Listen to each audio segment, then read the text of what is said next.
Assalamualaikum warahmatullahi wabarakatuh. Ketemu lagi dengan Bu Iva. Pada kali ini Bu Iva akan membahas jurnal pengisian pada perusahaan jasa bagian yang kedua. Sebelum materi pembelajaran ini kita mulai, mari kita awali dengan bacaan basmalah. Bismillahirrahmanirrahim.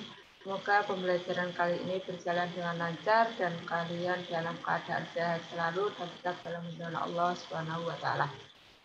Oke, kita lanjutkan materi jurnal pengisian pada perusahaan jasa bagian yang kedua, di mana di bagian pertama kemarin saya sudah menerangkan akun yang perlu diselesaikan itu ada 7. Yang pertama adalah beban dibayar di muka dan pendapatan diterima di muka yang sudah saya terangkan sebelumnya. Sekarang mari kita lanjutkan akun yang perlu diselesaikan yang nomor 3. Yang nomor 3 adalah beban yang masih harus dibayar. Beban yang masih harus dibayar ini merupakan biaya yang sudah menjadi beban tetapi hingga akhir periode akuntansi itu belum dibayarkan. Sehingga akan timbul jurnal penyelesaiannya adalah beban gaji debit, kemudian utang gaji kredit, karena beban yang masih harus dibayar berarti otomatis masih mempunyai utang beban. Adapun contoh soalnya adalah gaji karyawan yang masih harus dibayar sebesar 300.000. Ternyata pada tanggal 31 Desember itu ada gaji karyawan yang belum dibayarkan sehingga akan menjadi utang. Adapun jurnal penyelesaiannya adalah beban gaji debit sebesar 300.000, utang gaji kredit sebesar 300.000. Kemudian akun yang perlu diselesaikan yang nomor 4 adalah pendapatan yang masih harus diterima. Pendapatan yang masih harus diterima ini merupakan pendapatan yang seharusnya menjadi hak perusahaan, tetapi belum diterima sampai akhir periode akuntansi. Nah, perusahaan ini harus membuat jurnal penyelesaian karena pada akhir periode akuntansi ini untuk mengakui jumlah pendapatan yang belum diterima sebagai pendapatan.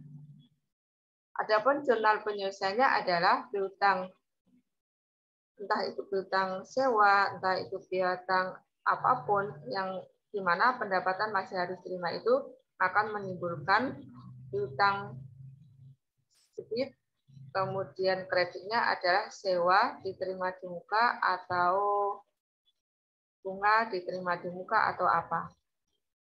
Adapun contoh soalnya adalah pendapatan yang masih harus diterima itu sebesar 700.000. Tadi saya sudah menyampaikan bahwa perusahaan itu harus membuat jurnal penyelesaian pada hari periode akuntansi untuk mengakui jumlah pendapatan yang belum diterima sebagai pendapatan. Jadi sampai tanggal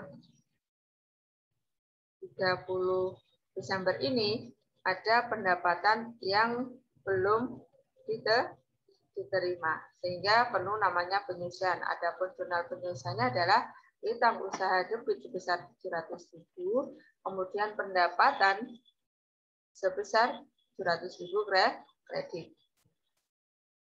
Akun yang perlu diselesaikan selanjutnya adalah pemakaian perlengkapan. Perlengkapan itu apa? Perlengkapan itu adalah barang habis dipakai yang dibeli perusahaan untuk digunakan dalam kegiatan operasional perusahaan. Pemakaian perlengkapan ini akan menjadi beban. Jadi perlengkapan yang terpakai ini akan menjadi beban pada periode akuntansi berjalan. Jadi maksudnya apa? Adalah perlengkapan yang sudah terpakai, perlengkapan yang sudah digunakan ini akan menjadi beban, di mana jurnal penyelesaiannya adalah beban perlengkapan debit, kemudian perlengkapan kredit. Adapun contoh soalnya adalah tanggal 5 Juni 2020, Bengkel Maju membeli perlengkapan secara tunai sebesar 3.500.000. Pada tanggal 31 Desember 2020, perlengkapan masih tersisa sebesar 2 juta rupiah. Nah, dari soal tersebut pada tanggal 31 Desember ada sisa 2 juta. Berarti yang terpakai berapa? Yang terpakai sebesar 1.500.000. Dari mana? Dari selisih antara perlengkapan yang seharusnya 3.500.000 dikurangi dengan perlengkapan yang masih ada atau yang masih tersisa sebesar 2 juta. Adapun jurnal penyesuaiannya adalah beban perlengkapan sebesar 1.500.000 sama perlengkapan sebesar 1.500.000. Kemudian kita lanjutkan lagi akun yang perlu diselesaikan selanjutnya adalah penyusutan harga tidak lancar. Seiring berjalannya waktu, semua harta tidak lancar kecuali tanah yang dimiliki dan digunakan perusahaan itu akan mengalami penyusutan nilai. Kalian tentu masih ingat akun-akun apa aja yang masuk dari harta tidak lancar. Di antaranya apa? Adalah kendaraan, mesin, gedung, dan peralatan perusahaan. Tanah termasuk harta tidak lancar, tapi tanah ini tidak mengalami penyusutan. Tetapi tanah ini semakin hari itu malah nilainya naik. Berarti kecuali tanah ini tidak akan kecuali tanah yang dimiliki dan digunakan perusahaan ini akan mengalami penyusutan nilai. Adapun jurnal penyusutannya adalah beban penyusutan peralatan debit, kemudian akumulasi penyusutan peralatan kredit. Adapun soalnya adalah pada tanggal 5 Juni 2020 dalam neraca saldo Bengkel Maju terdapat akun peralatan sebesar 15 juta. Bengkel Maju menetapkan penyusutan sebesar peralatan 10% per tahun. Di sini penyusutan peralatannya itu disoalkan 10%, di mana peralatannya itu sebesar 15 juta sehingga dihasilkan 1.500.000.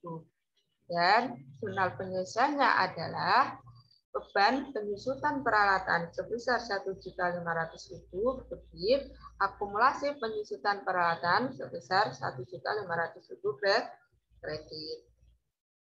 Selanjutnya adalah piutang tidak tertagih.